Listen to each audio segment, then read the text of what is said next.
Watchman, जरा इन लोग का बैग चेक करो, क्या क्या चुरा के रखा है। जल्दी लाओ।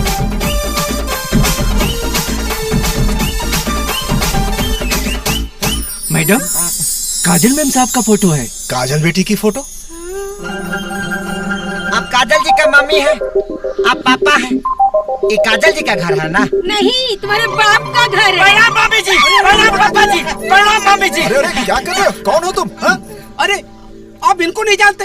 इनको छल छबीला रंग रंगीला दीवाना मस्ताना। अरे ये है राजा भैया, काजल जी का बहुत बड़ा फैन है। तो कहा है ना मम्मी जी, जब से काजल जी हमारे गांव में प्रोग्राम देने गई थी तभी से कुछ ज्यादा पगला गया है। अपना गांव छोड़कर काजल जी का सेवा करने के लिए यहाँ मुंबई आ गया है। अरे वो सब तो ठीक है, पर तुम लोग अंदर घुसे कैसे? रात का बात था, भिखारियों का साथ था। रात का बात था, भिखारियों का साथ था। हम भागे रहे थे, वो दौड़ा रहे थे। फराटा मार के सो रहा था, हम फराटा मार के ठोक गए। ये कुंभकर्ण का औलाद तो आपका घर में लुटवा देगा। निकालिए इसे और हमें रख लीजिए। हम आपका सेवा करूंगा, वो भी एकदम फोकट। अब हम भी करूंगा फोकट में सेवा। अरे ललिता, महंगाई के इस जमाने में फ्री के नौकर मिल रहे हैं। सामान लेके चंपत हो गए तो सू करवा लूं? अरे नहीं, ये तो सोचो, जो आदमी इतनी दूर से बिटिया की सेवा के लिए यहाँ तक आ सकता है, सोचो वो कितना बड़ा दीवाना होगा। और मेरा ये एक्सपीरियंस कह रहा है कि दीवाने कभी धोखा नहीं देते। बाकी बात बिल्कुल सारू छे। ए वॉचमैन, आज से थारी छुट्टी थई गई। Get out. इसका मतलब हमारा गृह प्रवेश हो गया। हो गया। सामान उठाओ और उधर कमरा में जाओ। मैं बाद में आके काम बताती हूँ। हमारे मैदान के लिए है ना साहब? कैसे पे जाओ? बहुत बहुत थैंक यू मम्मी जी, पापा जी। बहुत बहुत थैंक यू मम्मी जी, पापा जी। बहुत बहुत थैंक यू मम्मी जी। अब तो इसके पगार का पैसा भी हम रख लेंगे। देख ली रेडियो, मान संगा तो कठौती में गंगा। मान गई नहीं यार, तोरा मोहब्बत में दम बा। भगवान सीधा काजल के घरे में पहुंचा दे। अब का दिल में घुसे के रास्ता बनावे के बा। वाह जिया गुरु। क्या हो रहा है? कुछ नहीं। अब ये बताओ, तुम दोनों में से चाय कौन अच्छा बनाता है? मम्मी जी, हम सुपर फास्ट चाय बना लेते हैं। Very good. सुपर फास्ट चाय बनाओ और सुपर फास्ट मैडम को दे के आओ। ओके? मिल गई रास्ता, अब पहुंच जो दिल में।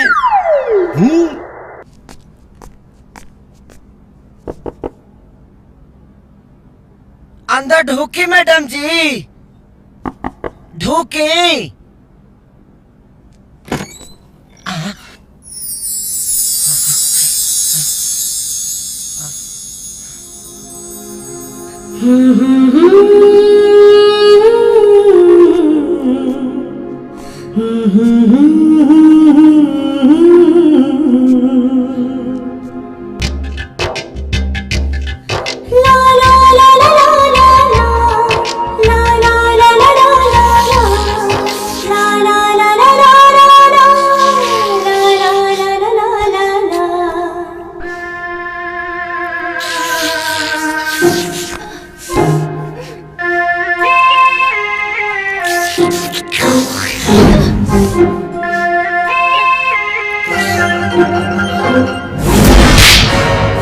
ये मजनू की औलाद यहाँ कैसे आ गया?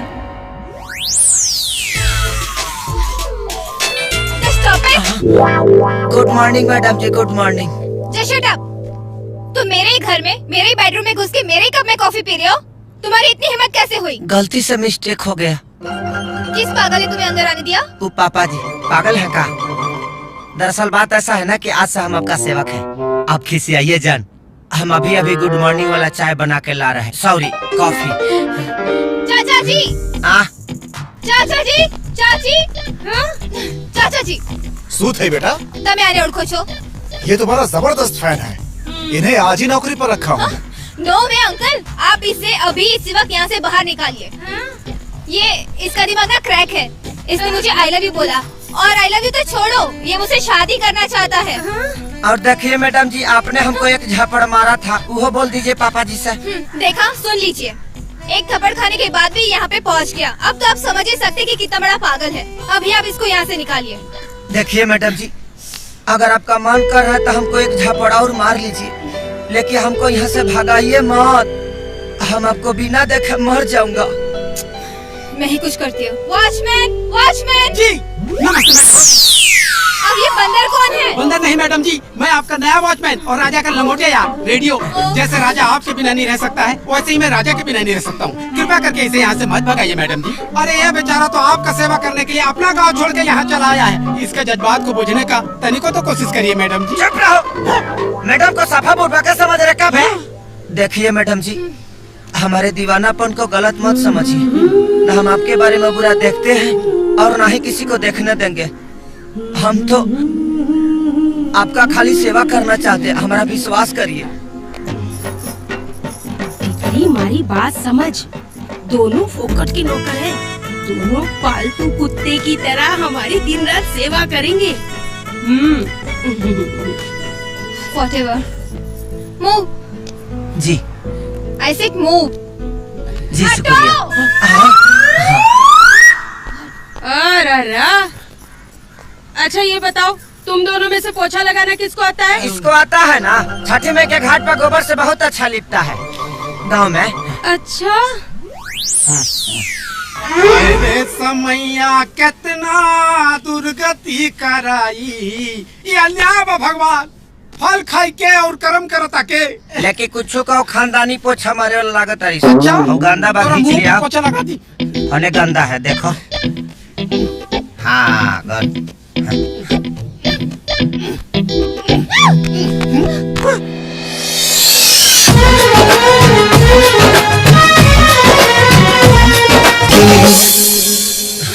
मुझे टच करने की तुम्हारी हिम्मत कैसे हुई?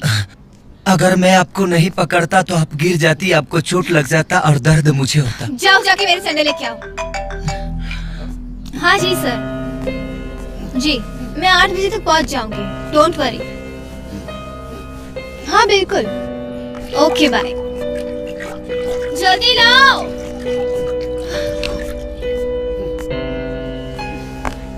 पहनाओ। अगर सैंडल पहनाने में तुम्हें अपनी बेइज्जती महसूस हो रही है तो तुम अपने गांव वापस जा सकते हो। गांव में बेइज्जत होने से अच्छा है कि हम यही जी बेइज्जत हो जाए। मतलब? हम बताई थे मैडम जी, असल में जब आप गांव में आई थी और सबके सामने जब आपने इनको थप्पड़ मारा, जवार के सामने, अरे तोरा थोबड़ा पे नो एंट्री का ठप्पा लगा के चल गई। याद रख, आज तोरे इज्जत का सट्टा लग गई। अगर काजल गांव में ना आए तो ये पूरा गांव जवार के सामने भरल पंचायत में तोरा हाथ में कटोरा थमाई। मंजूर बात। ओ आई सी। इसका मतलब तुम भरे समाज में भिखारी बनने से बचने के लिए मुझे अपनी दुल्हन बनाना चाहते हो और मुझे अपने गांव ले जाना चाहते हो, राइट? मैडम जी, भिखारी तो मैं कल भी था और आज भी, लेकिन मेरे लिए तो दुनिया की सबसे बड़ी दौलत आप हैं।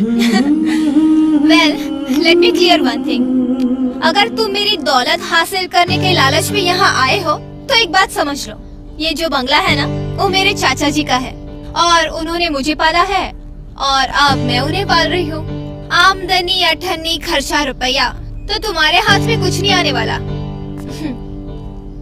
मैडम जी, मुझे आपके सिवा कुछ नहीं चाहिए। अच्छा एक बात बताओ, अगर मैं तुम्हें कुछ देना चाहूँ तो तुम क्या लेना पसंद करोगे? जन्म जन्म के लिए आपका साथ। तुम लोग इतने बेवकूफ क्यों होते हो? झूठी शान के लिए अपनी जिंदगी क्यों बर्बाद कर रहे हो? देखो, अपने दिमाग से ना ये सब निकाल दो और ये भी निकाल दो कि मैं तुम्हारी दुल्हन बन के आऊंगी और तुम्हारे गांव जाऊंगी, ओके?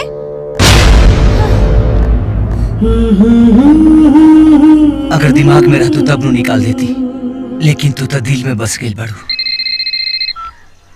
हेलो बेटा। गोड़ लगता नहीं माई। खुश रहा बेटा। और तू बाड़ा कहाँ? आई बानी लौका खरीदे। लौका? अच्छा ये बतावा, काजल से भेंट भइल हा कि ना तोरा? अरे ना ना माई, ऐसा कोनो बात नहीं के, हम तो काजले के कोठी पे बानी। अच्छा अच्छा, तो ये बतावा कि काजल से बातचीत होला तोहरा कि ना? ना माई, वो बहुत प्यार से बोलेली। वो कहा ना माई कि वो रेडियो बोल देले बना क्यों से बियाह का क्या हम गाँव लेके जाए वाला बानी। अरे बेटा, तब तो वो खूबे खिसिया गए हुए। अरे ना ना माई, तू तो बहुत प्यार से बोलेली, और जहाँ प्रेम होला वहाँ खींच पीट ज्यादा दिन तक ले ना टिकेला। ठीक बा बेटा, हमारा आशीर्वाद तुम्हारा साथे बा हमेशा। हमरा बहू के जल्दी लेके आवा। हाँ, अपन ख्याल रखिए। हाँ बेटा। भाई रे, हमार एगो कहना मान ला, का अपन दिल मजबूत कर ला। अरे आखिर कब ले बेइज्जती बर्दाश्त करबा यार। जब तक ले नफरत के खंजर हमारा दिल के चीर के न निकले। क्या बकबका रहे हो? काका कुछ ना, सोते के कोशिश कर रहे हैं, लेकिन ये नहीं लग रहा है। हाँ। तुम ना मानसिक रूप से थोड़े बीमार लग रहे हो, तुम्हारा इलाज जरूरी है। 5 मिनट के अंदर मेरे रूम में आओ। रूम में कौन इलाज होला रे? भाई भागे के लहान लगा के चाहिए, कहीं पटक के लाते मुंह के काढ़े जन। जस्ट फील ना, चीर आ रहा हूँ। हाँ आइए।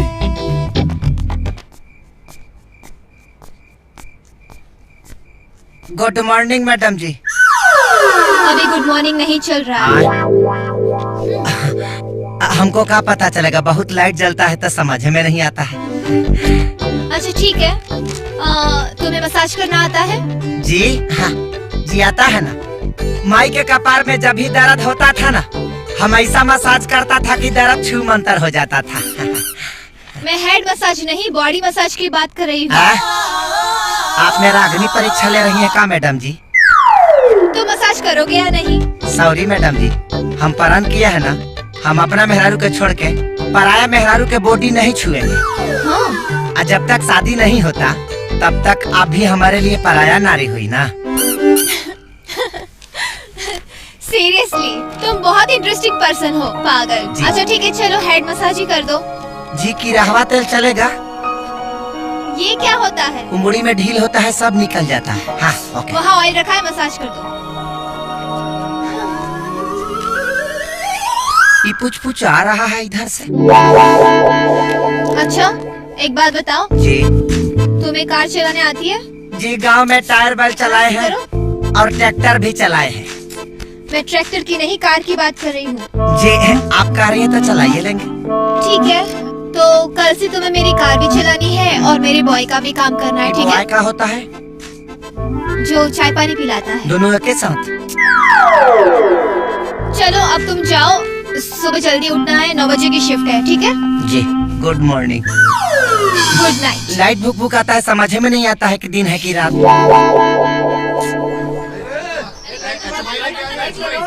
अरे मोहिनी, डोंट वरी, मैं बिल्कुल टाइम पे तुम्हारी पार्टी में पहुंच जाऊंगी, ओके? नाउ यू एंजॉय एंड हम रात को मिलते हैं, ओके? चलो बाय।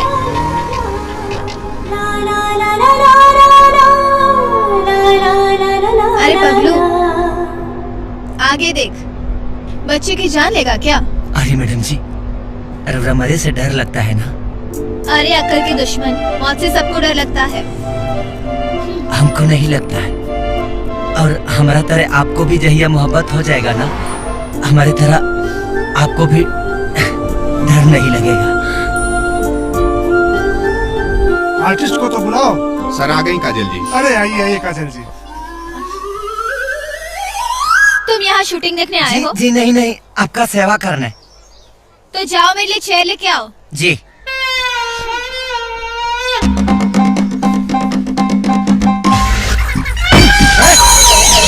तुमको पहला वैकेंसी हुआ है, नया नया आया हूँ, मैडम का कुर्सी ले जा रहा हूँ। क्या मालूम कहाँ से स्पॉट।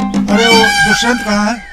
सर वो बाथरूम में, उसका पेट गड़बड़ा गया है। दुष्यंत का? जी। अरे यार उससे बोलो बाथरूम में ही एक्टिंग करा। कोई दूसरा आर्टिस्ट देखो फटाफट, टाइम नहीं है, बहुत टाइम लग रहा है यार। सर वो देखिए, वो चलेगा क्या? अरे यार तुम स्क्रिप्ट पढ़े हो? अपने स्क्रिप्ट में यंग विलेन है यार, वो बुढ़ा आदमी चलेगा? यंग विलेन जिसका दीवानापन पागलपन के हद से गुजर जाता है। कोई दूसरा देखो जो विलेन जैसा हो। सर जी क्यों ना आप मेरे बॉय को ट्राई कर लेते हैं? ये जैसे आपको चाहिए वैसे सारे गुण मेरे बॉय के अंदर हैं। Nice, good suggestion. Ajay ji. Makeup कराओ इनको। मैडम जी हम फिल्म वाली में काम नहीं कर सकते हैं, हमको शौक नहीं है। तो मेरी बात नहीं मानोगे? कह रही है तो मान लेंगे। हाँ मेकअप करवाओ और कॉस्ट्यूम परफेक्ट है। आइए अरे नहीं नहीं नहीं, हम कपड़ा नहीं पहनेंगे। ये कपड़ा हम जगदे चाचा के बाराती के लिए अच्छा खरीदे लगा। हैं। अरे नहीं, कुछ अच्छा नहीं है। होगा, चलेगा। ये अच्छा लग रहा अब है। फट जाएगा नहीं तो। फटेगा सर, आइए ना, आइए सर, आइए आइए।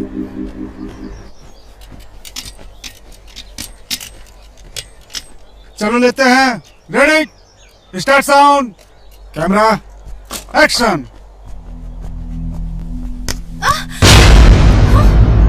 एड़े, यहाँ लोग के सेफ खाए के नहीं खिमलत और तू चिल्ला के मारता डा?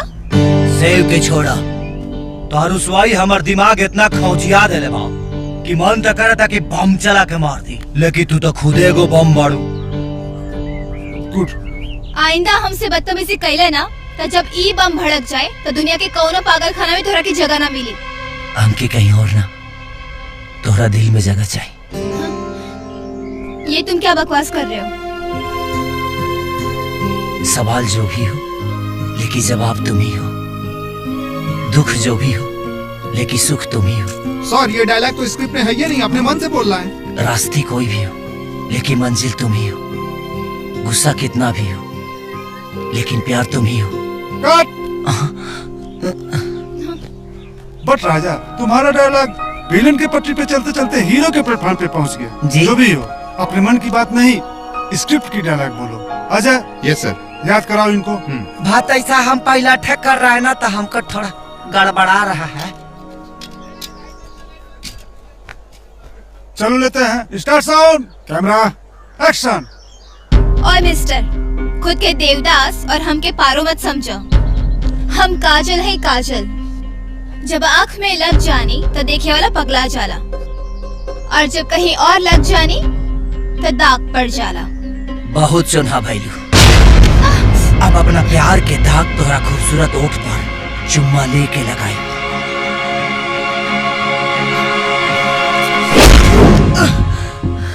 हमरे लात के चुम्मा कैसा लागल दुष्यंत सिंह? जे हमरा के डिस्टर्ब करेला ओकर जीवन हम डिस्टर्ब कर दिले।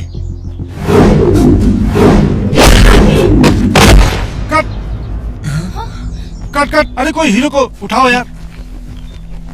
का जी, सही मार दिया। सर हमको वो भी सही में मारा था। विलेन हो, वो हीरो है। विलेन को थोड़ा मार बर्दाश्त करना पड़ता है। हम ऐसे कैसे बर्दाश्त कर ले? हम गांव जाएंगे तो लोग क्या कहेगा हमको कि मुंबई से मार खा के आ गया। अरे काजल जी जरा आप ही समझाइए। हाँ जी आप सर। समझाइए। राजा, तुमको सिर्फ मार खाना है, मारना नहीं है, ओके? अच्छा मैडम जी, जब आप बोल रहे तो हम वो खा लेंगे। हाँ। आ भाई, सर रेडी। मारो जितना मारना है। Start sound, camera, action.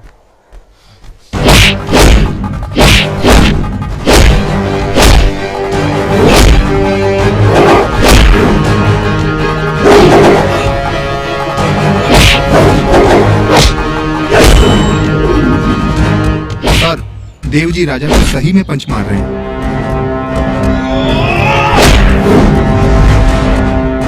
मारने दो ना यार, सही एक्शन से रिएक्शन का इम्पैक्ट मिल रहा है।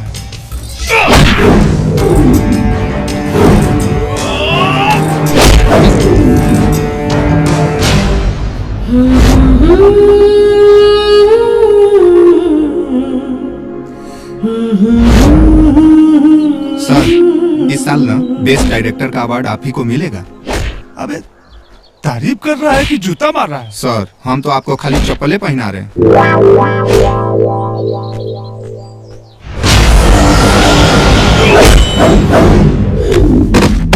अगर जिंदा बच गए तो याद रखिए, काजल हमार जान है।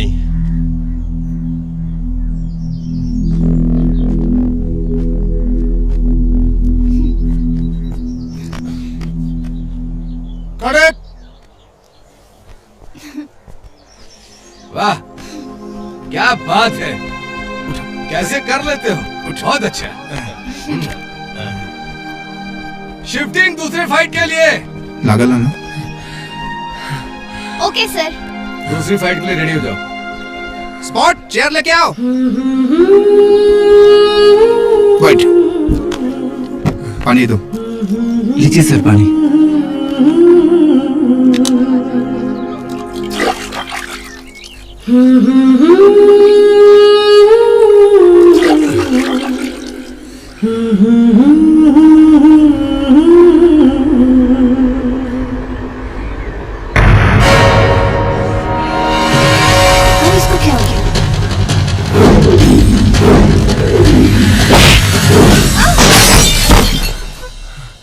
शाबाश यार, तुमने तो कमाल कर दिया। अगर काजल बेबी को कुछ हो जाता तो हमारे तो फिल्म की वाट लग जाती। काम तो तुम विलेन का कर रहे हो, लेकिन रियल लाइफ का हीरो निकले।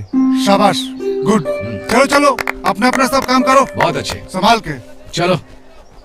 खुश है ना मैडम जी? Thank you.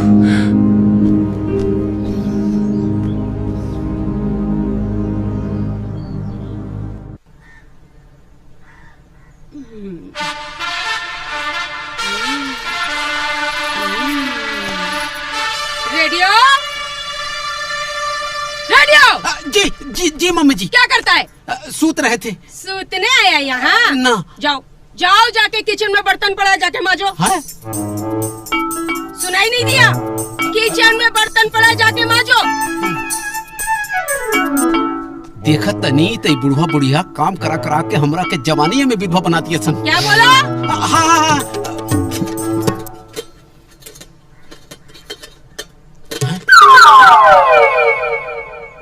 जब ये मशीन वो है ये है, तो फिर हमको अपना हाथ घिसने का क्या जरूरत? जब ये कपड़ा इतना साफ धोता है, तो ये बर्तन हुआ तो एकदम सफेदी का चमकार बना देगा। यही ठीक है। हाँ।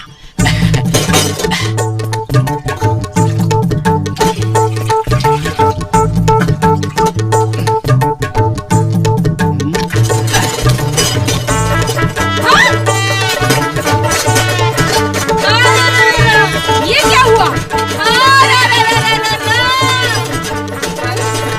ए रेडियो, ये हड़पड़ धड़पड़ की आवाज कहाँ से आ रही है? मशीन चालू की है ना मम्मी जी। मशीन चालू की है? कपड़ा तो तुम सवेरे ही धो लिया था। अभी हम कपड़ा थोड़ी धो रहे हैं मम्मी जी। तो फिर क्या धो रहे हो? अभी हम बर्तन धो रहे हैं मम्मी जी। बर्तन वॉशिंग मशीन में। हाँ, देखो कितना अच्छा आवाज आ रहा है। अरे मोहिनी, Kazu, my darling. oh baby, wish you many many happy returns of the day. Thank you, baby. कैसे हो तुम? बस गुड। आप तैयत बर्दाश्त नहीं होत भगवान। मर्द के उल्लू बना के पीछे पीछे घुमाओ तारी, और लड़की से लव फरमाओ तारी। हार किस्मत फूट गई भाई। बहुत जीता लेस्बियन पिया। मतलब ही कि एकरा के आदमी में ना औरत में इंटरेस्ट बा। राजा राजा, this is for you. Thank you. Hi, handsome. I am Mohini. प्रणाम। काजू डार्लिंग, ये कोई भोजपुरी फिल्म का नया हीरो है क्या? नो यार, ये मेरा बॉय है, राजा बिहारी। ओह, एक बिहारी 100 पर भारी। You know, बिहारी बाबू। लागता कि आप भोजपुरी फिल्म बहुत देखती है ना? डार्लिंग, मुझे भोजपुरी हीरो पसंद नहीं है, मुझे तो रियल हीरो पसंद है। काजू डार्लिंग, मुझे ना तुम्हारे हैंडसम बॉय के हाथों से एक पटियाला पैक पीना है। Of course, why not? राजा, जाओ हमारे लिए 2 पैक बना के लाओ। जी? 2 पैक बना के लाओ।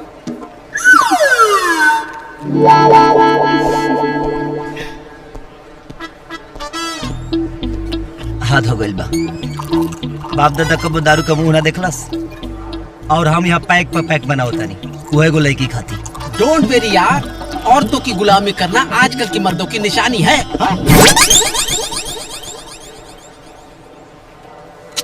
इतना हैंडसम बॉय तुम्हें कहाँ से मिला? ये तो बिल्कुल हीरो टाइप का लग रहा है। Come on यार, it's just a boy. Oh. Oh, thank you. Cheers, Cheers. काजल जी, जस्ट अ मिनट। या कमिंग, मैं आती हूँ। Okay.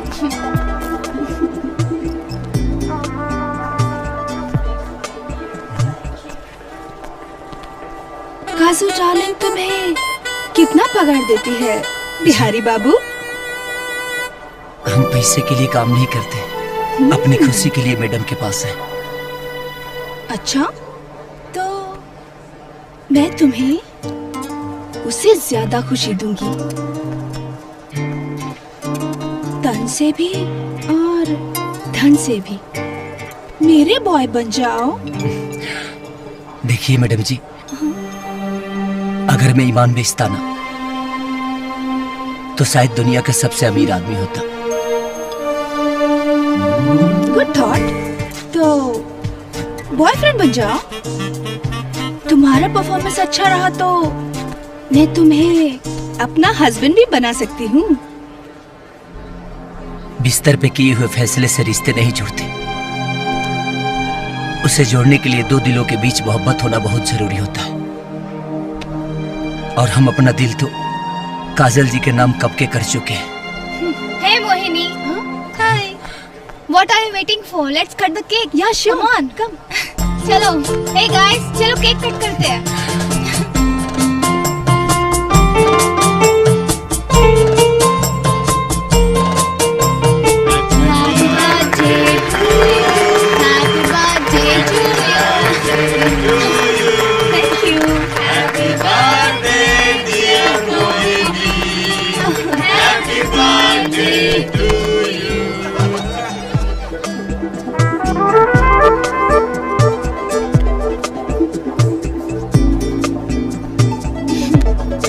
राजा, और 2 पैक लेके आओ प्लीज। और शूटिंग के दौरान उसके मुंह पे मेरी सैंडल लग गई। अच्छा, ओह माय गॉड। लो, क्या एक पैक लेके आ रहे हो? जाओ पूरी बॉटल लेके आओ। सच में यार बहुत मजा आया। तुम ठीक कह रही हो, है ना? हाँ ठीक है। और बताओ तुम्हारा क्या चल रहा है?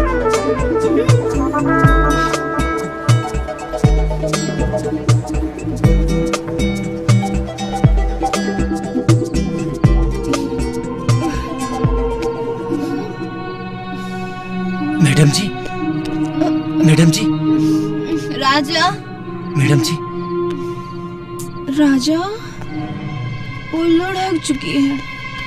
चलो ना, हम भी कहीं जाके लुढ़क लेते हैं। चलो ना, चलो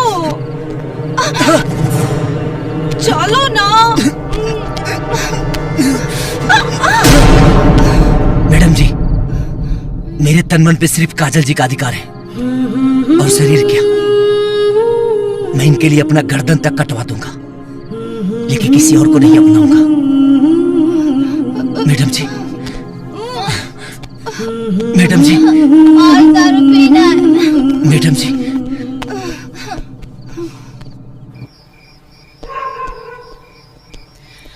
और दारू चाहिए। कहा रे बाबू, शादी से पहली पेनल्टी मार दे का। अपन चोंगा बांध कर ई दारू पी ले बड़ी। हाँ भाई रे, की बेवड़ी में हरारू के भूल जो। हाँ हमरा आज बुझा गई भाई। हाँ तहरा से का ई बिहार के कौना मर्द से बिहाना करिहन। काहे? अरे यार, बिहार में दारू बंद हो गई बा। हाँ। अगर कहीं रात बिरात जरूरत पड़ गई, हाँ। तब का होई? अगर एक को किसी कहूँ घर में पकड़ा गई, हाँ। तब पूरा घर सील। हाँ? हाँ। देख बेटा, हम मजाक के मूड में बिल्कुल नहीं है। अच्छा। ओवरलोड बहुत ज्यादा है। हाँ देखा था नहीं। ई बताओ मम्मी पापा कहाँ है? Mummy papa? हाँ। बुढ़ौती में जवानी के मौसम आयल बा। हाँ। सिनेमा हॉल में कुर्सी तोड़े गई बा। हाँ।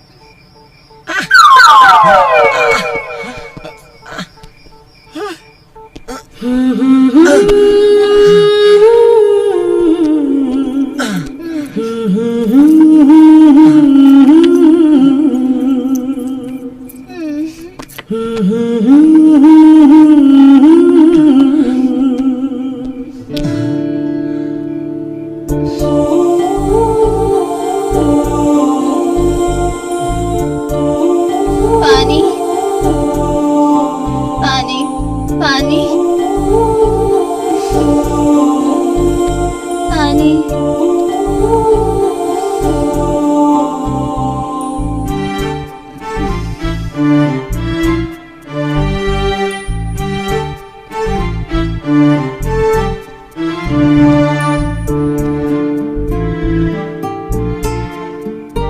का भगवान, कहाँ बैठल बड़ा? देखा देखा मोहब्बत में महबूब महतारी बन गई। अब तो हमारे यार के चाहत पूरा करता।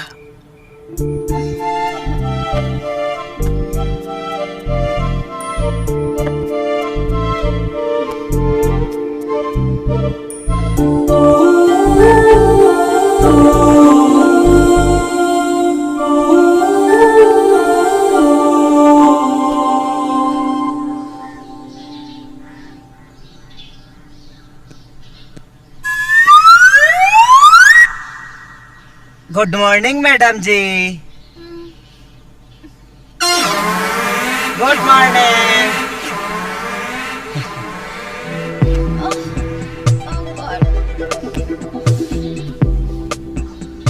ये क्या लाए हो? वही जो अपराध के पार्टी में पी के ढिमला गई थी। पापा जी बोल रहे थे कि जैसे लोहा लोहे को काटता है वैसा ही दारू दारू को काटता है। 2 पैक मारिए सब हैंगओवर बाहरी।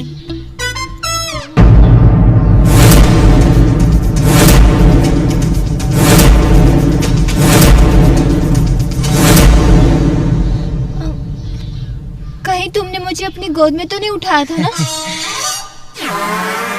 हम तो आपका खाली सेवा किए थे। कुछ और तो नहीं किया था ना? हमारी हिम्मत इतनी बेशरम नहीं है मैडम जी। अगर हमारी आंखों में हवस का आग होता तो अब तक आपका इज्जत शर्मसार हो गया होता। हम तो आपकी पूजा करते हैं हमेशा। जिस दिन हमारी प्रेम की पवित्रता आपको समझ में आएगी, देख लीजिएगा आप हमारी फैन हो जाएंगे। मैडम जी गुड मॉर्निंग। अरे बेहाने बेहाने बेबड़ा पार्टी शुरू हो गया। पागल हो क्या? नहीं मैडम जी, पागल तो डायरेक्टर प्रोड्यूसर हो रहे हैं आपको कहानी सुनाने के लिए। चलिए पापा जी बुला रहे हैं आपको। अच्छा ठीक है, तुम लोग जाओ, मैं आती हूँ फ्रेश होके।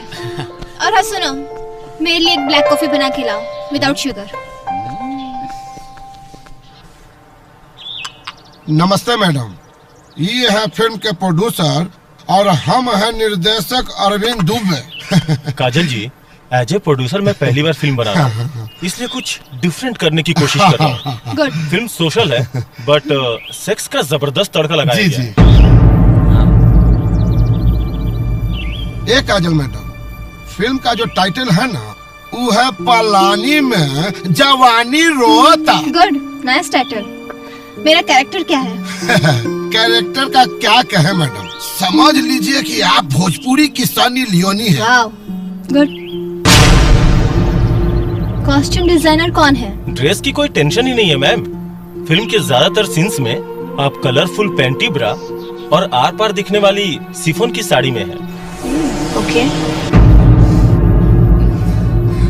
कहानी कुछ ऐसा है मैडम कि जब जब आप परदेसी पिया के प्यार पाने के लिए तड़पती हैं, तब तब आपके जवानी का जो शोला है वो एकदम भड़कने लगता है और आप उस शोला को ठंडा करने के लिए बर्फ के सिली पर मुखौवा पलट जाती है और बर्फ को अपने जिस्म से रगड़ने लगती है।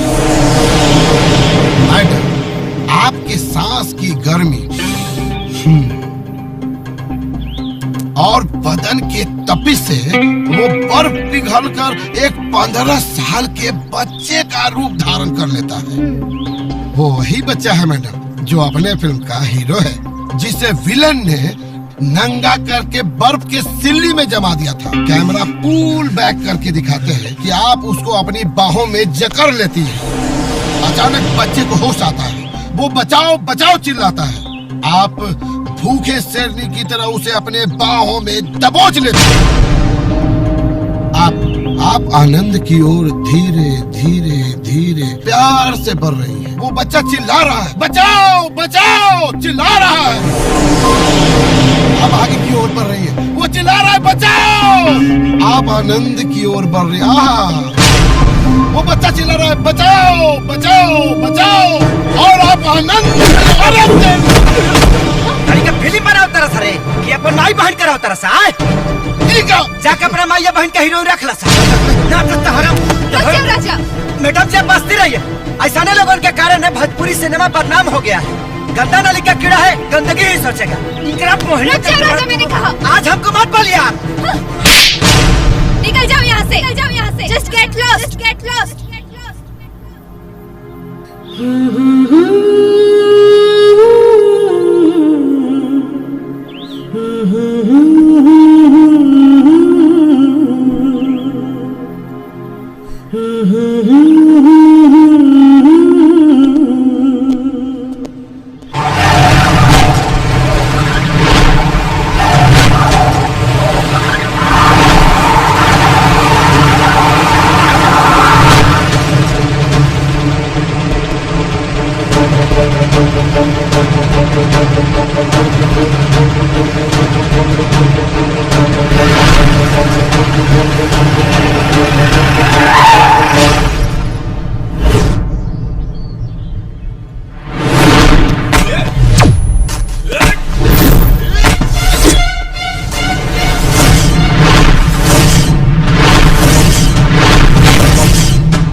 ये तो के भेजला सरे डायरेक्टर अरविंद जी।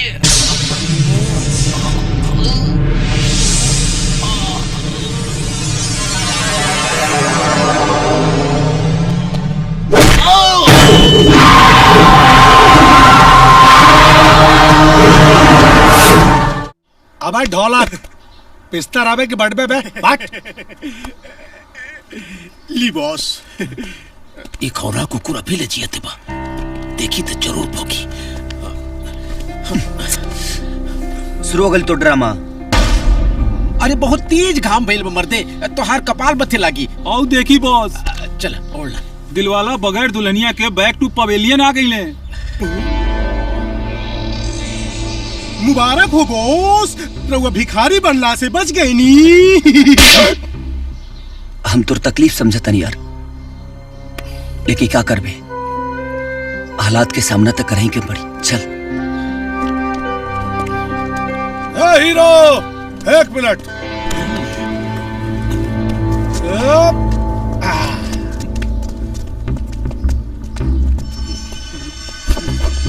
हमरा के मालूम रहे कि काजल के नाम का मऊर तोरा माथे पे ना बनाई। जो बाबू नहा खा के तैयार हो जाओ, हम पंचायत बुलावे जाता नहीं और पूरा पंचायत के सामने तोरा के भिखारी बनाई। ढेर खुशी मनावे के जरूरत नहीं खे। राजा तोहरा हाथ में कटोरा जरूर पकड़े हन, काहे कि काजल भौजी अपन शूटिंग खत्म करके सीधा ये गांव में ही आवे वाला बनी। ये तो हाई वोल्टेज की झटका दे देहलस। कब आ रहा बिया काजल? अगले महीना। महीना साल ना, तारीख बताओ तारीख। 26 तारीख ना 27, 28, 29, 30, 1, 2, 3, 4, 5 पूरा महीना बोल दे। अरे हम कहते तो बानी। हम तारीख बताओ तानी। अगर 1 तारीख तक कजलिया ना आइल ना तो एकरा के घर से घसीट के ले आई और पूरा पंचायत के सामने भिखारी बनाई। 1 तारीख चला ढोलक तबला।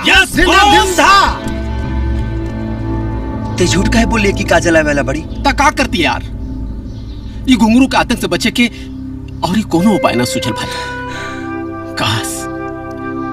काश की समय से पहले काजल यहाँ चले थी। हाँ।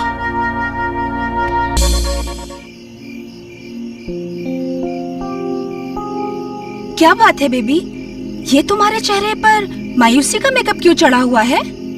कुछ नहीं यार, बहुत अजीब सा फील हो रहा है। हाँ? कुछ अच्छा नहीं लग रहा। डोंट वरी बेबी, ये तुम्हारे वीरानेपन की दवा ना तुम्हारे पास ही है। मतलब वो तुम्हारा बॉय राजा किधर है? वो अपने गांव चला गया। गांव चला गया? जहाँ तक मैंने राजा को समझा है, वो इतनी आसानी से तुम्हें छोड़ के जाने वालों में से नहीं है। हाँ, जरूर तुमने ही उसे भगा दिया होगा, है ना? क्या करते यार, वो घर आया, प्रोड्यूसर डायरेक्टर पे उसने हाथ उठा दिया। अच्छा, हाँ जरूर उन लोगों ने तुम्हारे साथ बदतमीजी की होगी, इसीलिए उसने ऐसा किया होगा। मैंने राजा को आजमाया है, मैंने देखा है उसका दीवानापन। वो तुमसे बेइंतहा मोहब्बत करता है। तुम्हारी खुशी के लिए वो अपने आप को भी बलि चढ़ा सकता है। तुम बहुत किस्मत वाली हो, क्योंकि तुम्हें राजा जैसा इंसान मिला है। जब तक तुम्हारी जवानी है तब तक करियर है। जिंदगी जीने के लिए प्यार की जरूरत होती है, सच्चा प्यार। बाकी तुम्हारी मर्जी।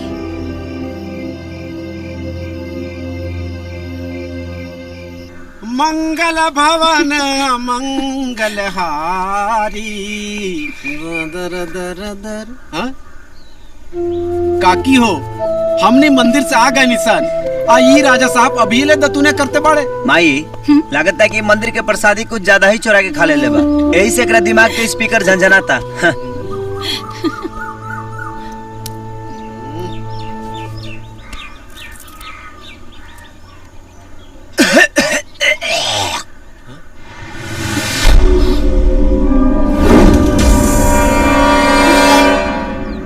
अरे बेटा, ये खून कैसन रे?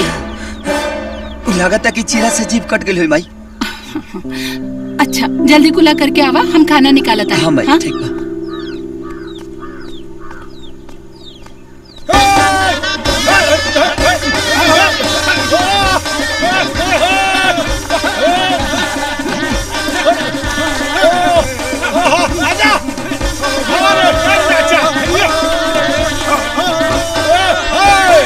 रुक जा। हाँ रजवा, बाहर निकल।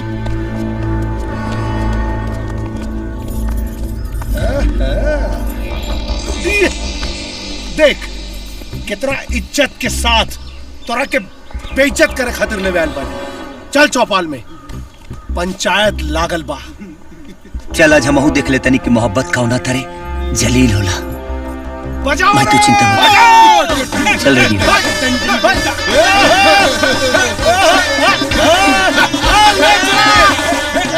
राजा बाबू के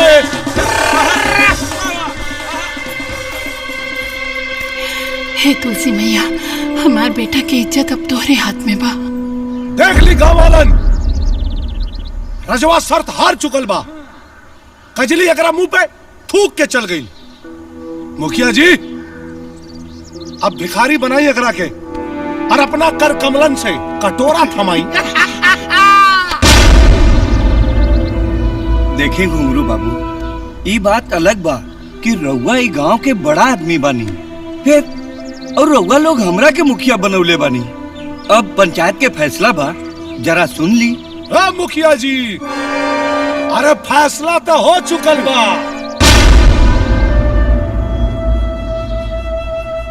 अगर रउआ के शर्म आओ था ना तो हमरा से कहीं हम एकरा हाथ में कटोरा थमाई। ओके बॉस।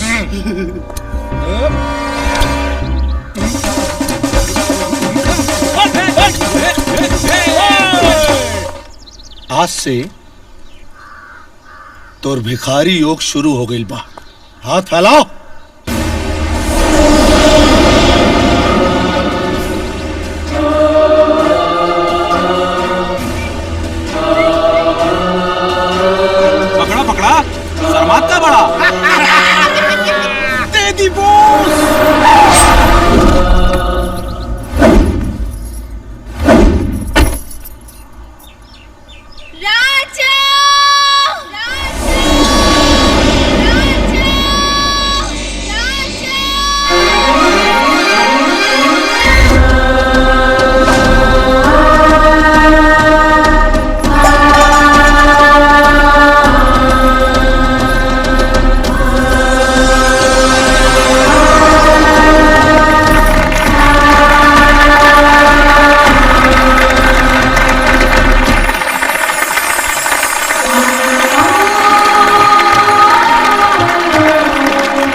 घुंघरू राजा राजा रला और राजा ही रही। इला घुंघरू ई तो रात में कटोरा जानता रहा, वर्ल्ड कप के ट्रॉफी खनी लगा था। ला आज से प्रैक्टिस शुरू कर दा, भीख मांगे क्या। एक मिनट। हाँ बाबू देखा, उन्हें हम अपन हाथ से कर देता नहीं। धंधा अच्छा हो। दे राम दिला दे राम, बोलते घूमो सुबह सुना घुंघरू बाबू, 1 महीना तक जितना कमाईबा ना वही में गुजारा करे का पड़ी, और ज्यादा चालाकी कैला ना तो तकलीफ बढ़ जाई।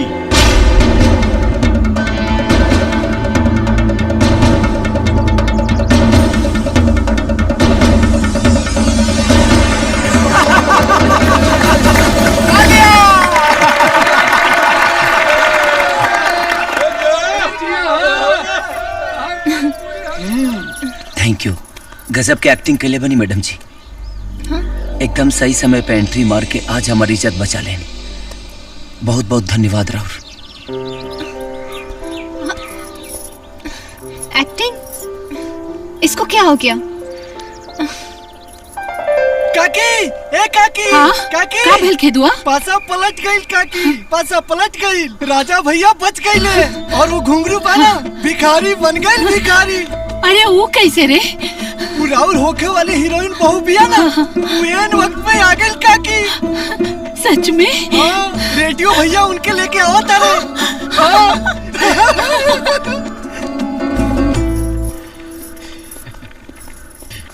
ये घर है मैडम जी, आइए।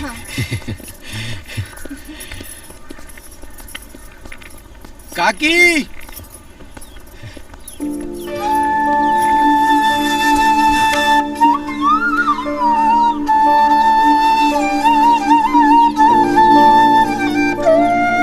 खुश रहा बेटा।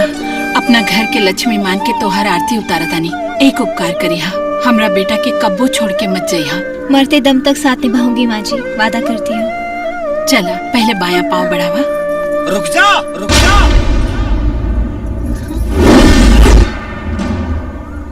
माई, ई तोहार पतो ना है कि गृह प्रवेश करा उतारू।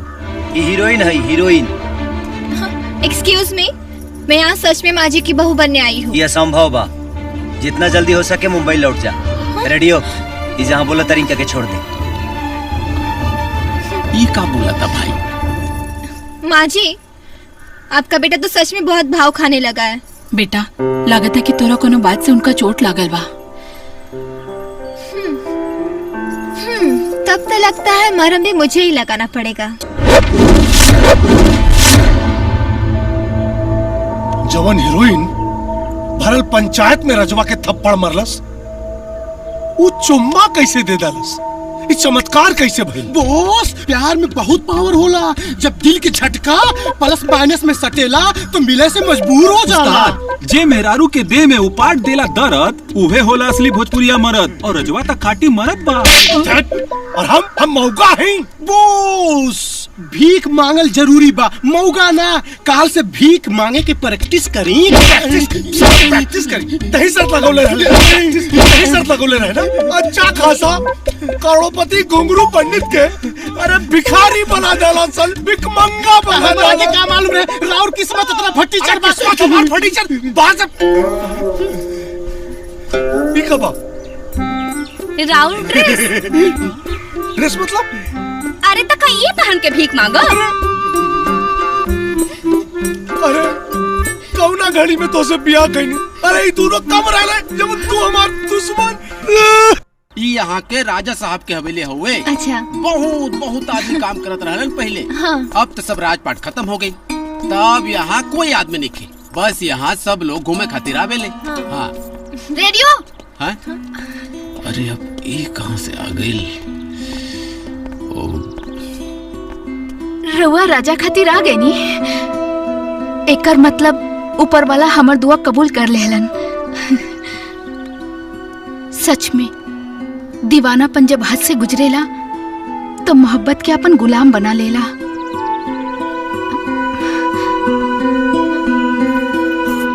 कौन है ये? निसहाय। जितना राजा आपसे प्यार करेले, उतने ही राजा से प्यार करेली। पगली है, राजा के प्यार में पगली। चलिए उस्ताद, शर्माई मत। बॉस, अरे चलिए उस्ताद। बॉस, अरे माउंट मेरी बॉस, अपनी सोच के खास बात रोज की साइड में रख दी और धंधा स्टार्ट करी बॉस। अरे तो पागल बड़े का ला जाओ तो भिखारी बनी कैसे? अरे कोनो बात ना उस्ताद, धीरे धीरे आदत पड़ जाई। अभी कटोरा के जल्दी से आगे बढ़ाई और कोनो सुपर हिट भिखमंगा गीत गाई। बॉस याद आ गई। दे दे राम दिला दे राम, देने वाला सीताराम। ना ना ना, ये बहुत पुराना गाना है। अबे हम मोहम्मद रफी वाला। हाँ गाई। जाने वालों जरा मुड़ के देखो मुझे, इंसान हूँ मैं तुम्हारी तरह। कैसन गौली है। वाह बॉस, वाह वाह।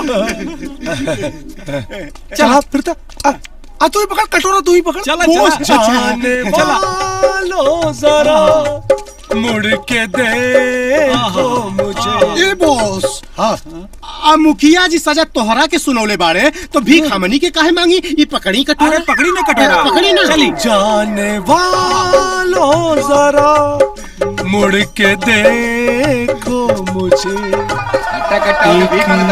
आगे से। ऐसे भाई भीख ना मिली। भीख दे। बूढ़ो, अबे आनर बाड़े का है? मांगे के भीख और ससुर रंगदारी दिखा रहल बाड़ा। ए बॉस, नॉर्मल अंदाज में चली। जाने वालों जरा मुड़ के देखो मुझे। क्या बात बा? कौनो भिखिया काहे न देतो रे? चिंता नट बॉस, अक्सर भिखारियों के साथ ऐसा घटना घटेला।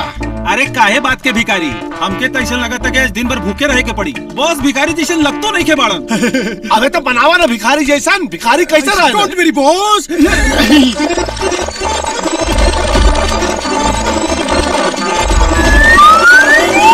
लगा था नहीं ओरिजिनल भिखारी। चली गाना शुरू करी। जाने वालों जरा भगवान के नाम पे दे दो। मुबारक हो बॉस, मुबारक हो। भगवान तुम्हार भला करे। हाँ बॉस, अब तो भाभी भी भिखारी समझ ले ली। मुबारक हो। अच्छा कर ये कहाँ जाता रे? अरे हार कब खरीद ले? हाँ 2 कट्ठा बेच देनी। ड्राइवर गाड़ी चलावा। अरे कहाँ जाता रे?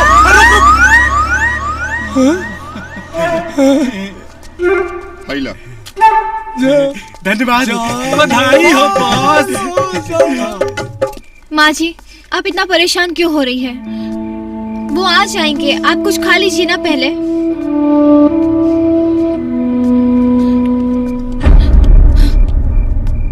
कारे तोरा समय के कुछ अता पता बाकी ना?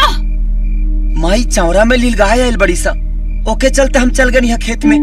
हमार बहुत दिन भर से बिना खैले पीले तो राह गोरतिया। तू एकरा बारे में काहे नहीं खा सोचत? आपके लिए खाना लाओ। माई इनसे बोल दे सूरज निकले से पहले यहाँ से चल जी।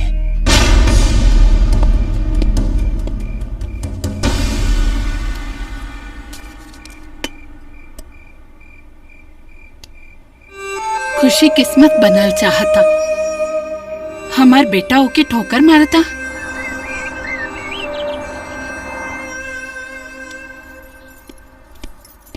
अभी तक ले तू गैलू ना? हाँ? जिसके लिए मैं अपना सब कुछ छोड़ के आई हूँ, अगर उसी को छोड़ दूंगी तो मेरी तो जान ही निकल जाएगी। अगर तू यहाँ से ना जेबू ना तो हमार जान निकल जाए। इका तो बगधुन कैले बाड़े रे पगला। अरे तोहरा खातिर एक कितना बढ़न त्याग करके आयल बाड़ी। तू ये बात के बूझत काहे नहीं खास? ये तो हम नहीं चाहत माई कि हमरा खातिर कोनो प्रकार के त्याग करस। कहे से कि एगो सुपरस्टार हीरोइन है, बेहतरीन कलाकार है और कलाकार के खुशी प्रसिद्धि से मिलेला और हम इनकर खुशी छीना लेके चाहत, स्वार्थी बनल लेके चाहत माई। जहाँ प्यार होला ना बेटा, वहाँ स्वार्थ के कोनो निशान तक न होला। माई हमर प्यार ना भरम बड़ी। आखिर तू कहल का चाहताड़े? माई हम निशा से प्यार करी ले और वह तुहर पतो बनी है।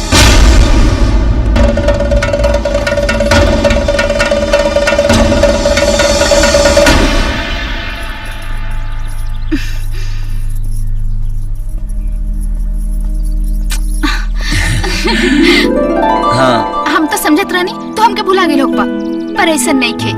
तहरा मन में कहीं न कहीं हम जरूर बानी। बतावा काहे बोलीले बड़ा? ई तोहफा कबूल करा, एमे हमर दस्तानी मोहब्बत बा, पढ़ लिया। और हाँ, उम्मीद बा कि तू हमके जरूर अपना लेबू।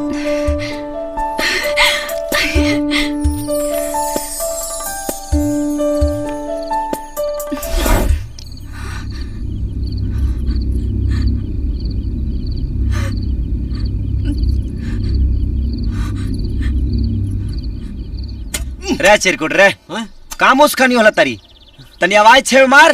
दूर मर दे, भूख तुम्हारे पेट में चूहा कूदता और तोहरा काम सुझता। अरे लइका जान मर बका यार। अरे अभी बर्दाश्त के गोली खो, तब तक ले माई खाना लेके आ जाए। माई ना भौजाई लेके आवताड़ी, ओने देखा। हाँ? प्रेम से बोलो भैया भौजी की जय। देखा था हम और मेहरारू जैसे लागत बाड़ी ना। मैडम जी, लागे में और होखे में बड़ा अंतर होला। तो काहे ना ये अंतर के समांतर कर देते हैं। काजल, काजल बेटा,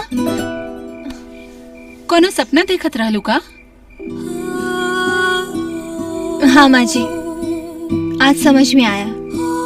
जब सच्चा प्यार हो जाता है तो मन सपने से जाने लगता है।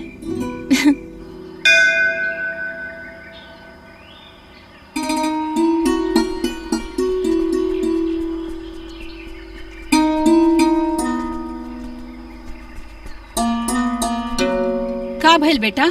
कुछ न माई, तू ले जा अंदर, हम ना जाए। काहे? माई, हम तो तोहार खाली मन रखे खाती आ गनी, न तो हमार मन ना रला।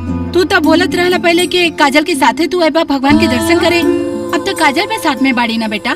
माई, गलतफहमी में गलती हो गई। ज्यादा जिद मत कर, चल चल अंदर।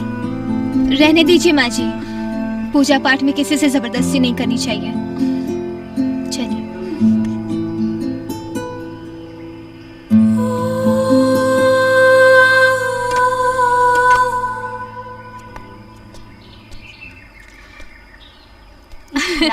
हाँ। राजा,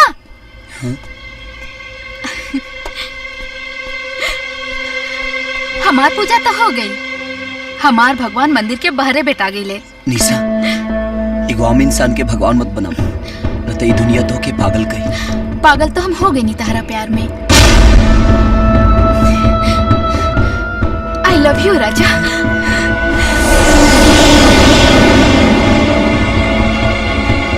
ए बबुनिया, अरे जल्दी से कुछ खा के ले आओ, पेट में भुचाल आवता। ए मुनिया, ले आओ ले आओ। हाँ ले आओ ले आओ, अरे ले आओ ना।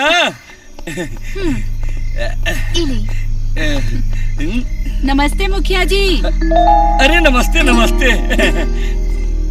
कहो राजा के माई, हीरोइन पतो पाके पूरा गांव जवार में बड़ा फेमस हो गई बाड़ू।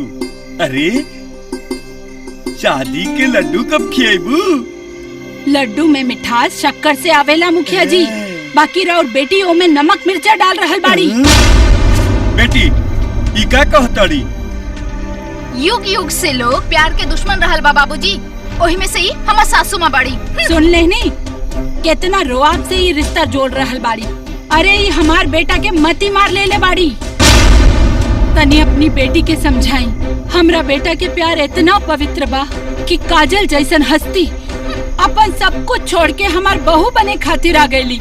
ओकरा बिना ही मर जाई मुखिया जी। और हमार साथ बिना राउर बेटा जी ना पाई। ई तो हर भ्रम बा निशा।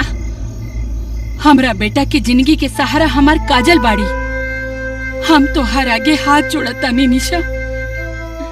हमारा राजा के भुला द तू। माँ जी रहने दीजिए, मेरे लिए आपको किसी के सामने हाथ जोड़ने की जरूरत नहीं है। अगर राजा मेरे नसीब में होगा तो हम दोनों को मिलने से कोई नहीं रोक सकता। चलिए यहाँ से, चलिए। बॉस, हाँ, घाम में ऐंठ के भीख मंगला से अच्छा बात कि रोज मंगरुआ के मुर्गी फार्म हाउस से एक एक मुर्गा चुरा के खाइल जाए। मेरे होशियारी मत मारा है? पता चल गया ना क्यों के तो ससुर कपारे पे अंडा फोड़ फोड़ के मुआ दिए सन। डोंट वेरी बॉस, 3 तीकड़ महाबीकड़। अरे जब केहू से बतौले न जाई तो कैसे पता चली?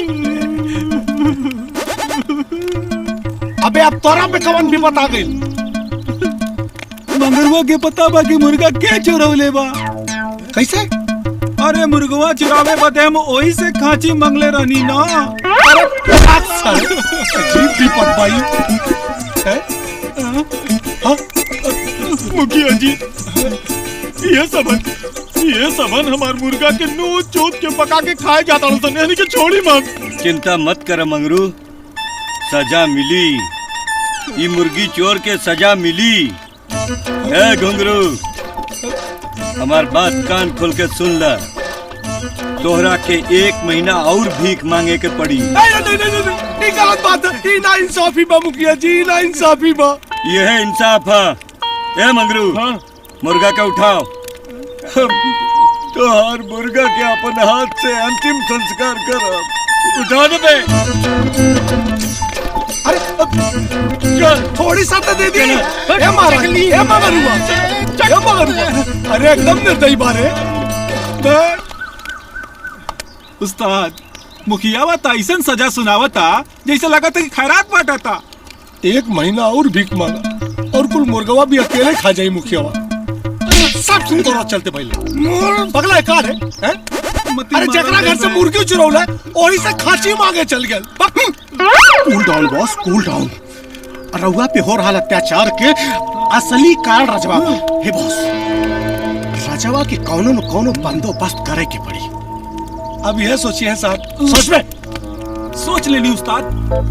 हमरा पास एगो ऐसा लड़ाकू विमान बा जो रजवा के हड्डी के सुरमा बना के राउर आंख में लगा दी। ओकर नाम बा ब्रूसली। ब्रूसली? ब्रूसली? अरे धनिया पत्ती तो बुला गई नहीं यार। कौनो बात नहीं यार, फिर बाद में ले लिया ही ना। अरे तो फिर आवे का पड़ी यार। ये उल्टे पैदा भइल बा का रे? अरे दुनिया सीधा चलेला, ये सब काहे उल्टा चलता? ये तबला कहाँ बार है तुम्हारा आइटम? देख न समनवा, आ गई हमार ब्रूसली। रे पैदावार तो इंडियन लगता, लेकिन रहन सहन इंडियन नहीं खे बुझात। लागत चाउमीन चाप के खा ले यही से चाइनीज मिर्गी उपटल बा ये कंकाल तंत्र की। नो कंकाल तंत्र। हाँ मैं ब्रूसली। Bruce Lee, Bruce Lee. चिंग चांग चाय चाय। अभी ले सुन भोए भोए।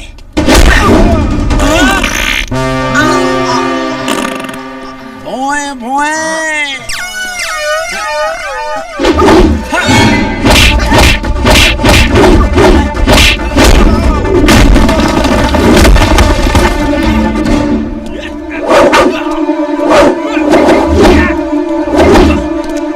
अभी देख हमार कहाँ कहाँ घुसता।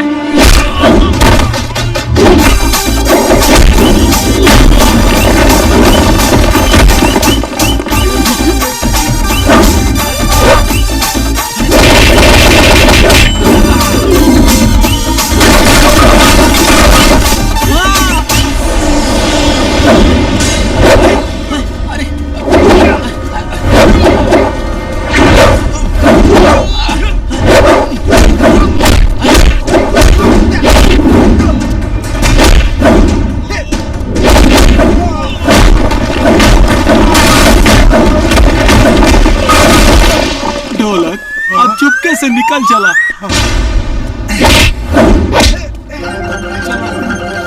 जब एगो हिंदुस्तानी के बर्दाश्त होत नहीं खे पाए ना, तो चाइना कह लेता इंडिया के बायना। अरे कैसे घुसा रे? घुस बैठे यहाँ कैसे घुसा? जब घुसिए गया है तो चल तोरा कैसा जगह घुसा होता नहीं कि फिर दोबारा बहरी ना आई बे आओ।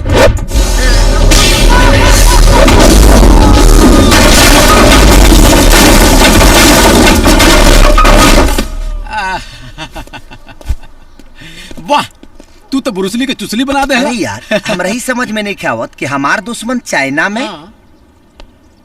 पता नहीं कहाँ चले गए।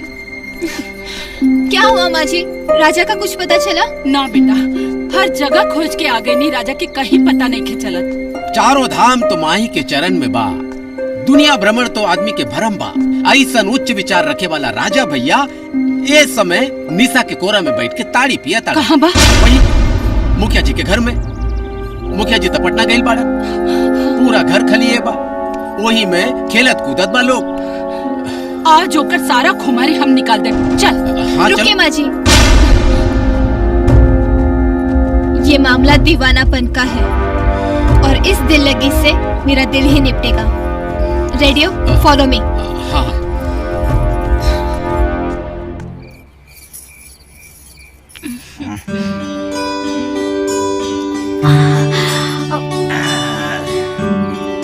एकदम ओरिजिनल ताड़ी बुझाता। मिजाज टनटनाए लगल, आँख सहरियाए लगल। हमरो मंडसी आए लगल राजा। ये क्या हो रहा है? ये क्या डार्लिंग? हमके तो तहरा अलावा कुछ लौकत नहीं खे डार्लिंग। अच्छा, अभी बताती हूँ। समाचार समाप्त हुए, अब देखिए रंगारंग प्रसारण।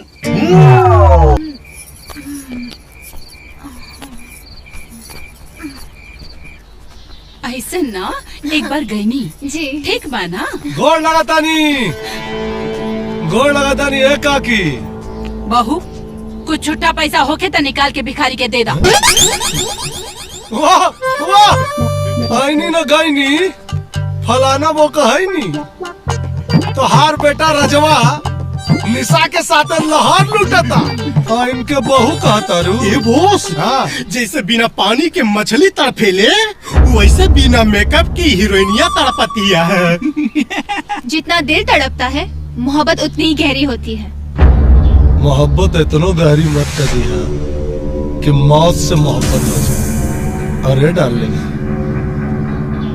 रजवा में ऐसा का रखल हो? अरे हमार हाथ थामला हो। बाप दादा का छोड़ल करोड़ों को जायदाद बा। दिन में होली और रात में दिवाली मना दे। जो दूसरों की कमाई पे जीता है वो मर्द नहीं, मौगा होता है। चला बहू। चलिए माँ जी। बॉस, ई तो रउआ पे चुल्लू भर पानी में डूब मरे वाला इल्जाम लगा गए। अपना साथी बिस्तर पे सुता के बेइज्जती का बदला ले। एगो मौका बा बॉस। का? उ रजवा बथानी में सुते जाला। तब तक हो पाई जाए सरवा। हाँ। हमारे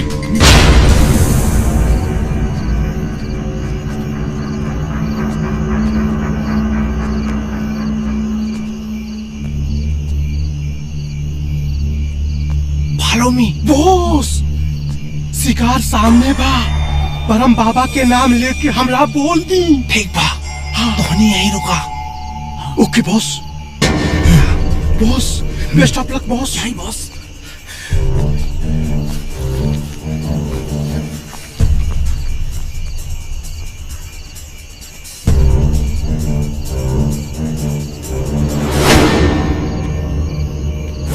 अरे हमार हाथ थामला है। बाप दादा का छोड़ल करोड़ों को जायदाद बा। दिन में होली और रात में दिवाली मना दे।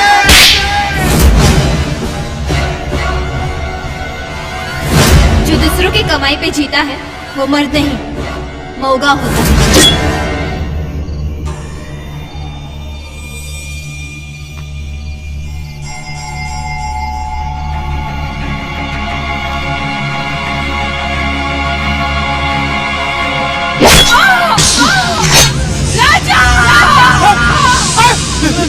अरे बुढ़िया, अरे बुढ़िया, अरे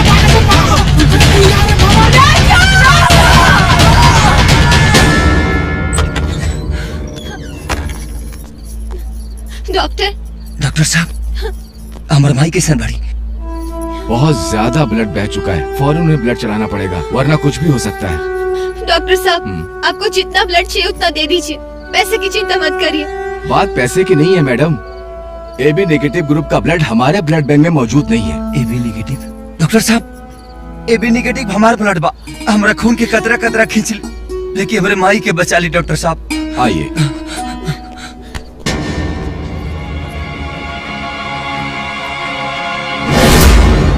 राजा, तुमने आने में बहुत देर कर दी है। पहले आते तो शायद मैं तुम्हारी कोई मदद भी कर पाती। मतलब ये है राजा कि सारी रिपोर्ट आने के बाद ये पता चला है कि आपको ब्लड कैंसर है, और वो भी लास्ट स्टेज पर।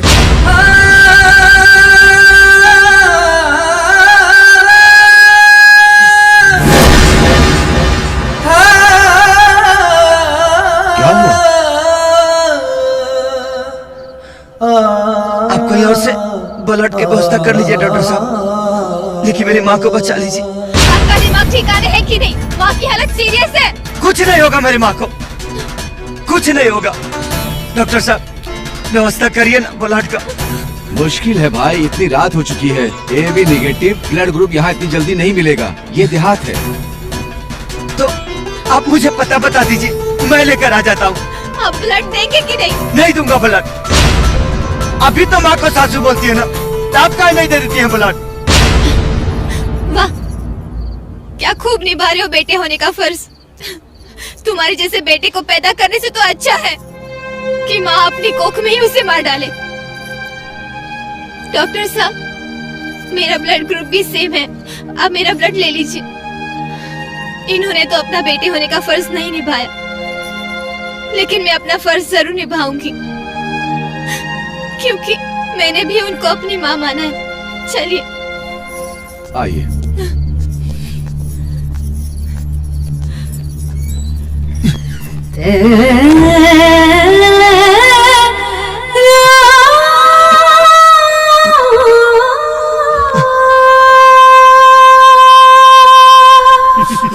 ससुरा का समय आ गई बा, मुर्गा मछली कब दर्शने नहीं खे होत, खाली लिट्टी चोखा ठूसे के पड़ता है। अरे मोटका, हैं? ते जरला पे नमक आए छिड़कता रे। अगर हमार खोपड़ी सटा गई ना मोटको, तो हर खोपड़िया फोड़ दे। ये बॉस, तो बैठ के ये बॉस, अपने दिमाग में ना टेंशन के खूटा ठोक ली, काहे कि रजवा के माई अस्पताल से डिस्चार्ज होके आ गई बिया। अरे बाप रे बाप, बॉस अंडरग्राउंड हो जाई। कहीं रजवा के माई पहचान लीस तो मुखिया ना पूरे गांव के लैट्रिन साफ करे की सजा सुनाई। अब इतना बड़ा खोपड़ा लेके घूमत आ रे, तनी अकल लगाओ पगले। अगर रजवा का माई हमनी के देख ले रहत ना, तो अपने सारे गांव में घूम के हल्ला कर देत बे। हाँ। चोखा बनाओ। Right boss, right. चोखा बनाओ नहीं तो राम कर दे।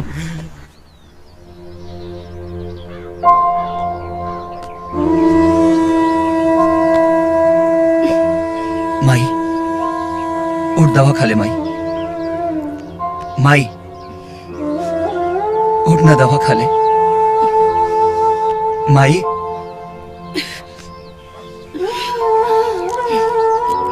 ई ले जाके दवाई फेंक दे, हमरा के जहर लाके दे दे। वैसे भी काजल न रहती ना, तब तक तो तू हमारी चिता जला देले रहते। शर्म आवता हो अपना कोख पर। ऐसे मत बोल माई, ऐसे मत बोल। लेकिन दवा खा, काबे तो अपन जान तक दे दे। फालतू बकवास मत करो। जिस आदमी ने अपनी माँ की जान बचाने से इनकार कर दिया, वो क्या अपनी जान देगा? माँ को धोखा मत दो, नहीं तो जिंदगी नरक बन जाएगी।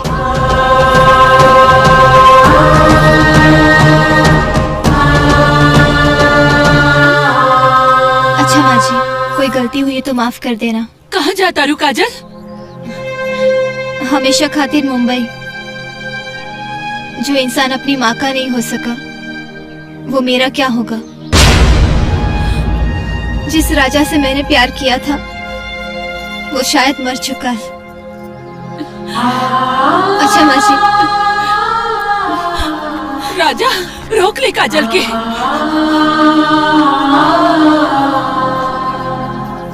उनके अपना दुनिया में जाए दे माई। लेते दवा खा। तू ही दवाई खा।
डॉक्टर, राजा को क्या हुआ है? आप लोगों को नहीं पता? क्या? लगता है राजा आप लोगों की खुशियों में इस कदर खो गया कि अपनी बीमारी के बारे में बताना ही भूल गया। कैसन बीमारी डॉक्टर साहिबा? राजा को ब्लड कैंसर हुआ है। Blood cancer? नहीं डॉक्टर, ये नहीं हो सकता। Take care. तू अपन दिल छोटा मत करा बेटा। हमरा राजा की कुछ नहीं के भाई। वो डॉक्टर झूठ बोला दिया। डॉक्टर साहिबा एकदम सच कहता नहीं काकी। हाँ, राजा के कैंसर के बीमारी बाप। हाँ काकी, और ये बात हमरा साथे साथ निशा और मुखिया जी भी जानता नहीं। हाँ काकी, जेकर खून में कैंसर के खून लग गई होके, वो अपन दुश्मन के भी खून ना दे सकेला। रउआ तो मतारी है। राजा रउआ के खून कैसे दे सकेलन? कौनो बाप अपन बेटी की बेइज्जती ना बर्दाश्त कर सकेला। बाकी राजा के खुशी के खातिर हम सब कहीं।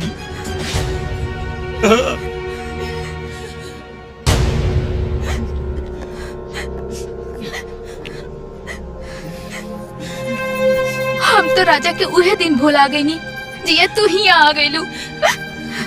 आज भी राजा के मन में तोहरा खातिर प्यार भरल बा, लेकिन जे खुद मौत के मुंह में खड़ा बा, वो कैसे केहू के खुशी दे सकेला?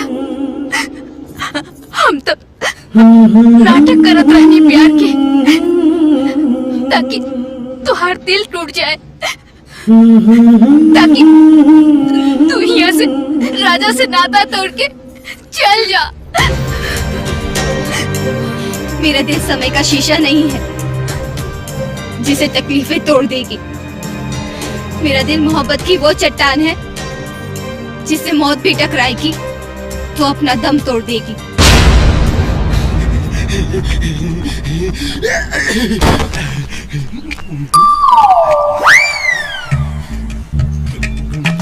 बॉस, ये बॉस, बॉस, उठी ना बॉस। ए भिखारी उठना।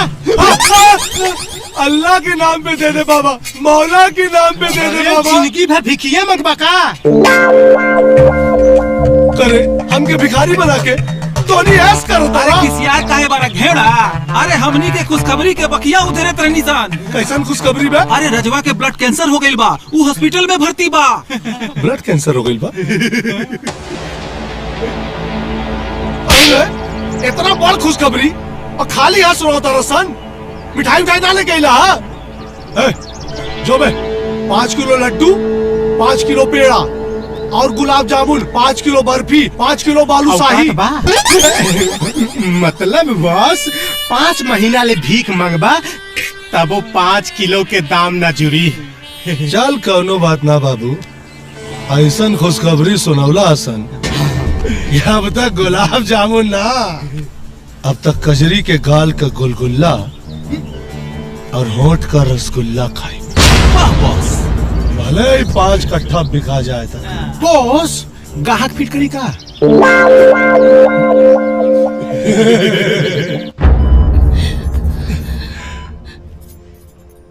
माई होके अपना बेटा के दुख दर्द ना समझ सकनी, बहुत अफसोस बा बेटा। ए माई अपना बेटा खातिर कसाई कैसे हो गई? हमरा के माफ कर दे बेटा, अनजाने में बहुत भला बुरा कह देनी तोरा के हम। जिसके लिए सब छूटा वो रूठा तो रब रूठा।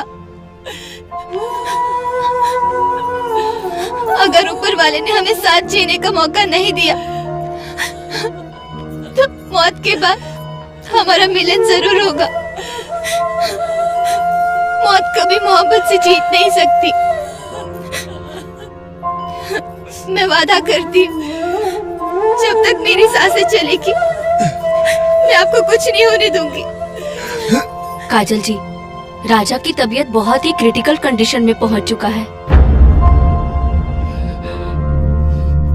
2 दिन के अंदर बोन मेरो ट्रांसप्लांट कराना पड़ेगा, जिसके लिए आपको 20 लाख रुपए जमा कराने होंगे।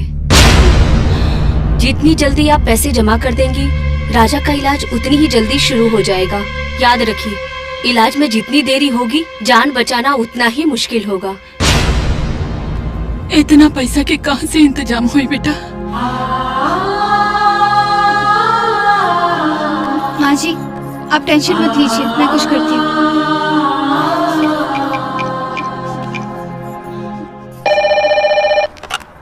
हेलो हेलो चाचा जी, काजल बोलो छू। मी नागेश भाव बोलतो रे बाबा।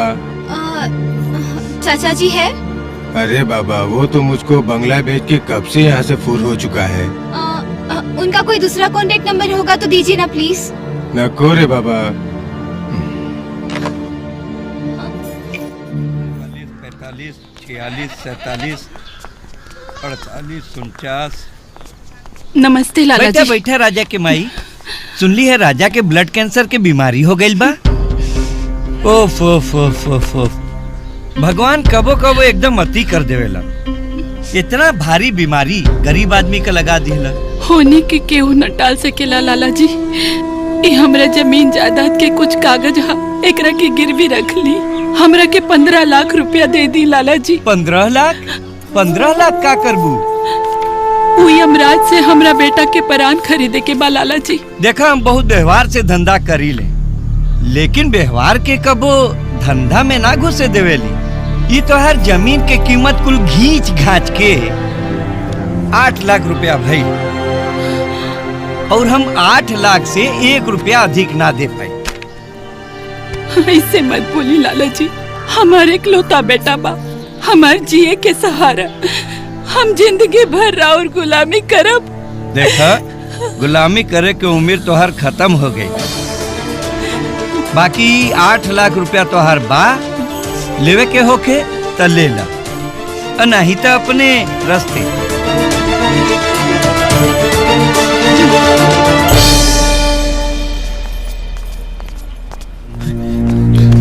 पैसा के इंतजाम हो गई भौजी, पैसा के इंतजाम हो गई।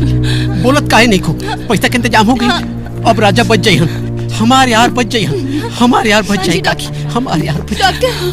डॉक्टर 13 लाख का इंतजाम हो गया है, बाकी का 7 लाख मैं बहुत जल्दी जमा कर दूंगी। सॉरी मैडम, जब तक आप पूरे पैसे जमा नहीं कर देती, हम ऑपरेशन नहीं कर सकते। रुक जाइए डॉक्टर साहब, कुछ तो दया करी। Sorry ma'am, I am helpless. मेरे भी ऊपर लोग हैं। Sorry ma'am. Please doctor. काकी, मुर्दा का कफन बेच के खाए वाला के तोहार दर्द ना बुझाई। चिता पे लेटल इंसान के बचावल बहुत मुश्किल काम बा। हमार फूटल भाग के तू यहाँ और फोड़े आ गईला। गलत समझता रू। हम तोरा बेटा के मरे से बचावे आइल बानी। कितना पैसा कम पड़ा था? 7 लाख। चला। Yes boss. काकी के साथ जा लोग और जाके 7 लाख रुपया जमा करा दा। ओके। लोग ठीक कहेले, दुश्मन भी भगवान के रूप में आ जाले।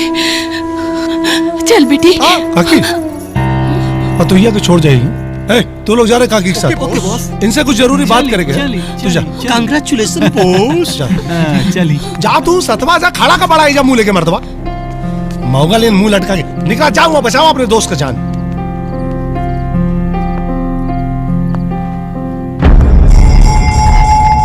ढेर सोचा मत है बबनी, खाली तोरा के भोगे खातिर 7 लाख रुपया स्वाहा करे जा रहल बानी। मतलब? अरे दीवानो, मुझे पहचानो, मैं हूं घुंघरू, और ये घुंघरू खाली एक रात अपना बिस्तर पे तोरा साथे बदल चाहता। घुंघरू। कूल बेबी कूल। चिल्लाइए नहीं, मुस्कुराइए। काहे कि अगर हमको गुस्सा आ गया और हम डॉक्टरवा से 7 लाख रुपया वापस ले लिए ना, तो रजवा का लाश अपना कोरा में रख के सती होना पड़ेगा। हाँ, इतना परेशान काहे हो रही हैं? अरे एक रात का बात है और एक बार का बात है। तनी हमरो ललसा पुरा दीजिए ना, है? उसके बाद कौन रोका है? बनाइए रजवा के साथ जाके फिल्म, आराम से गाना गाइए, है? प्रेम विवाह। शायद तुझे कभी किसी से प्यार नहीं हुआ, वरना आज तू जिस्म का सौदा नहीं करता। जानवर है तू। अगर इंसान होता तो आज इस मिट्टी की पुतली को खाने के लिए इतना नहीं मरता। हाँ ठीक है, हम जानवर ही सही, लेकिन सनम तुम्हारे आशिक हैं हम, हैं? अब सोच लो कि तुमको हमारी चाहत की चिता जलानी है या अपने आशिक की। लेकिन तुम्हारे पास ज्यादा टाइम है नहीं। डिसीजन तो काजल मैडम आपको फटाफट लेना होगा।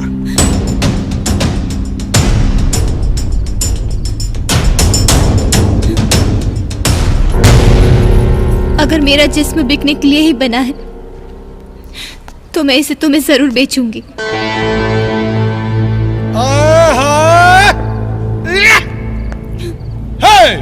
अरे ले जाएंगे दिल वाले, दुल्हनिया ले जाएंगे, ले जाएंगे।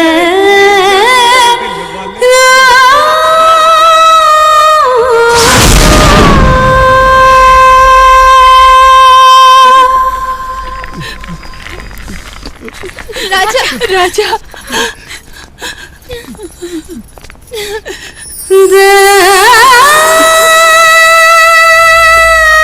मेरी आखिरी इच्छा ये थी कि आपकी आंखों में आंसू कभी ना देखूं, लेकिन कम वक्त जिंदगी ही बेवफा निकली। आखिर रुला ही दिया मेरी मोहब्बत को। नहीं राजा, आपको कुछ नहीं होगा। यमराज के हलक से भी मैं आपके प्राण छीन के ले आऊंगी, लेकिन आपको कुछ नहीं होने दूंगी। तोरा कुछ न होए हमार लाल, कुछ न होए। चलो फास्ट। राजा,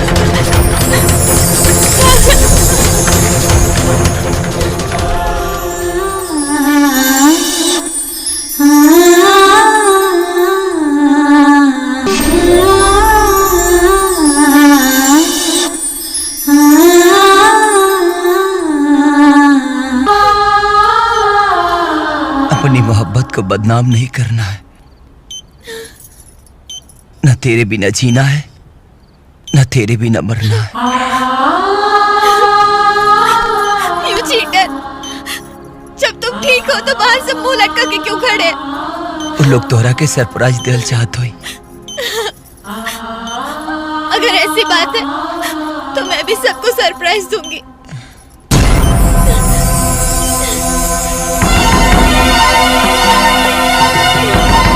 भर दो मेरी मांग।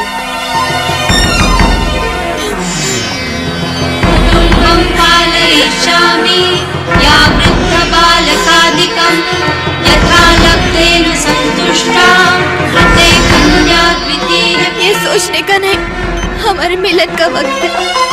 दुःखे धीरा सुखिरिष्टा सुख